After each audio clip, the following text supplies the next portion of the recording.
Melvin. I would like you to pretend that you have not started Go One yet, and you are now starting Go One 2024, 2025. It's obviously a completely different landscape. How different do you think your journey would be if you had started Go One now? Um, that's taking into account that all the ecosystems have shifted since you started it, and does this impact tech entrepreneurs? So it's an interesting one. So just to paint the picture, so GoOne is a business that I co-founded with my classmates in uni, and essentially it's like a Spotify for corporate learning. And so we began that business in 2015 in earnest, though we began in 2014 playing around instead of studying on the business. And I think back then, just for context again, is that so our first round of funding was friends and family. We tried to raise £20,000. We were studying at Oxford at the time. We didn't get the money.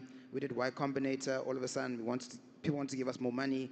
But the first African investor in our business was our Series D, when we were already a unicorn at that point in time.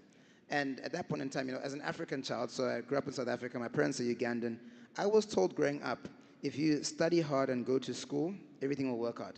I studied hard, I was doing the Oxford thing, I was head boy at St. John's, I was here at UC doing X-Action. I ticked all the boxes, and I struggled to raise even my angel round. Obviously now they're great investors in the ecosystems, that's very different. I think today, how would it be very different? I think there's a greater appreciation that you can build a business in Africa and achieve some level of global scale. I think back then there were very big question marks around whether people even building in Africa, wherever the teams are based, can actually achieve particular scale. I think in the same vein, what I struggled with in my journey was finding investors that had built businesses.